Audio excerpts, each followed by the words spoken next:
Hello and welcome to the SBK Betting Podcast Royal Ascot Day 1 preview. This is the first of 5 episodes that you'll get this week, which is covering the 2022 Royal Ascot meeting. I'm so excited for it. I can't wait.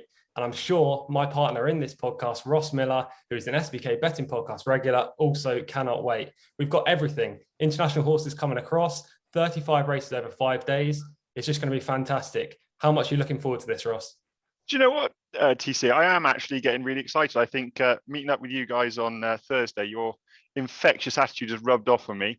I then went to the Czech Republic working under another guys and met an equine physio whose son is stud manager at Ridgemont Stud.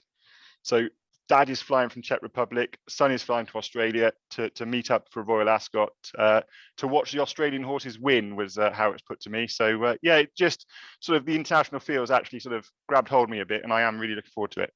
Yeah, it's like the Olympics of horse racing. International feel is arguably my favourite aspect of Royal Ascot. Obviously, we don't really know how the form stacks up between the Australian runners, the one Czech runner, the French runners, the Japanese runners, the American runners, of course, against the British field, but it's going to be brilliant. Really looking forward to it. One jockey who I cannot wait to see is Mr. Irad Ortiz. He's got 5 rides for Wesley Ward, rides Golden Pal, of course, in the King's Stand Stakes, which we'll come to shortly.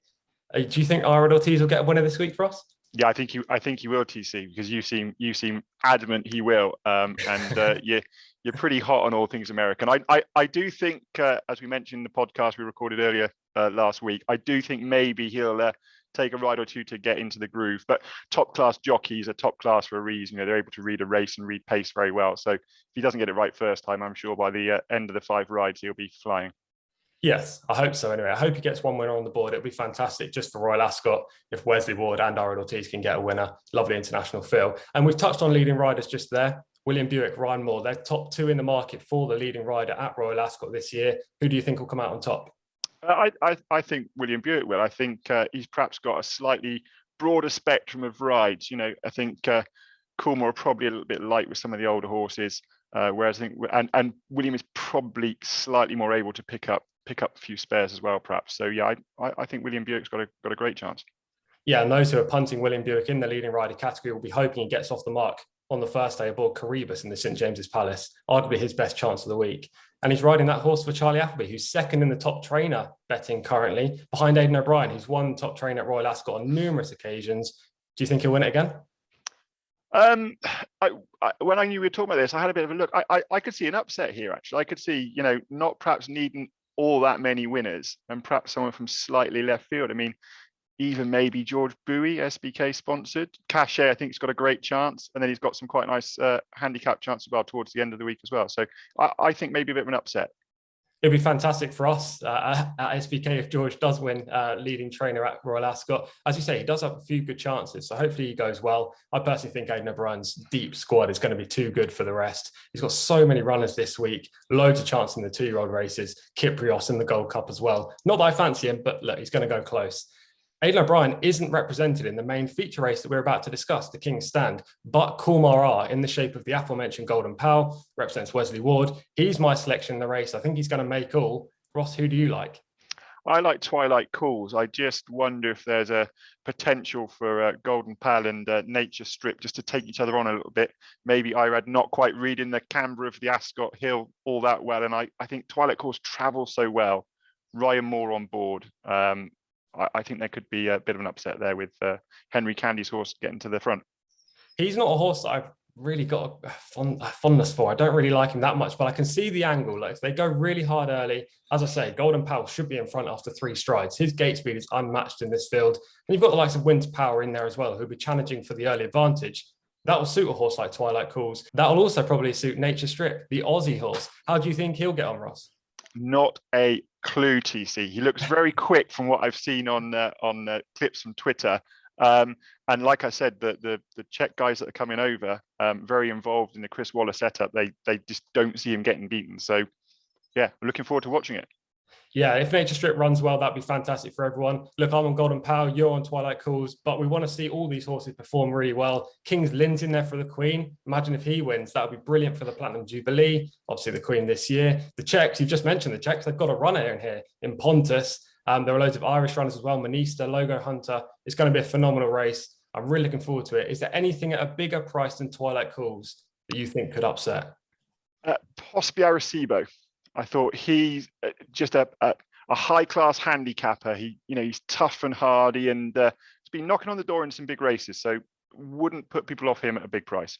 Yeah, he ran really well in the race last year, actually.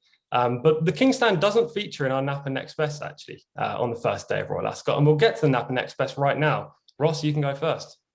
So my nap comes in the Coventry Stakes, and I think you're quite sweet on this one as well, TC. Richard Hannon trained Persian Force. Absolutely sluiced up in the Brocklesby, but didn't look like a typical Brocklesby winner. He was big and scopy and powerful. And then you mentioned, I think you were at the Brocklesby meeting, weren't you, with SBK? You mentioned that you spoke to Ross and Ryan, who said he wasn't particularly a fast and precocious type, and they thought he'd develop. So he did duly come out and then beat an Andrew Balding, previous winner Holgren, and beat him very nicely when it's up to 6 furlongs. I think he's going to see the trip out really well. He's got a nice enough draw. I'm pretty sweet on him. And then the next best comes in the Wolferton, New Mandate. This is much easier than trying to chase by Eid last time in the Lockinge. Before that, he was a course winner over a mile on good ground, good to firm ground at Ascot, only just getting to the front at the very end. So I think there's a reason to expect that he'll get this extra 2 furlongs. It's certainly worth trying. And I just thought 20 to 1 was a big price for a horse that's got a bit of course form and will light the ground. Yeah, a couple of nice prices there. Persian Force, as you say, I like as well in the Coventry. I think he's going to run really well. He's 3 to 1 with SBK and New Mandate. Juicy price there, 23 to 1 in the Wolferton. My nap, going to keep it simple, Ross. Caribus in the St. James's Palace. I haven't even tipped him if you're reading my tipping piece that I just posted on my Twitter, but that's because he's too short a price to put into that column. I think he's the banker of the first day. Well, I mean, Baid is, but he's far too short a 1 to 6 to put up in this. I look like a right mug if he gets beaten. So I'll stick with Caribus for the nap. The next best, going to go for one at a big price, which is Prashima. Currently 17 to 1 with SBK in the Ascot Stakes. All the attention is going to be on the likes of Bring on the Night and Pied Piper for the Irish, coming across, back to the flat. Intriguing runners in their own right, but I like Prashima. The amount of James Doyle, which I think is very significant booking for Dan Skelton. He ran 3rd in the Northumberland Plate back in 2019 off a mark of 103. Gets to run off just 100 here. The track will suit, the trip will suit. Prashima's a dark horse in the Ascot Stakes at 5 p.m. Now that brings us to the offer for SBK customers. New SBK customers, you deposit £10, you get £30 in free bets. T's and C's do apply. Perfect for Royal Ascot though. Make sure you make a use of that. Now that's the end of episode 1, Ross. Looking forward to seeing you at episode 2. Hopefully we'll have a few winners by then. Well, I look forward to seeing you providing Caribus wins, TC. I guess if he doesn't, there might be an empty space on your screen. Yeah, I'll be taking a lot of stick on Twitter, but hopefully we'll both be lucky on the first day. Everyone at home, please be lucky. Have a great first day of Royal Ascot, and we'll catch you again tomorrow.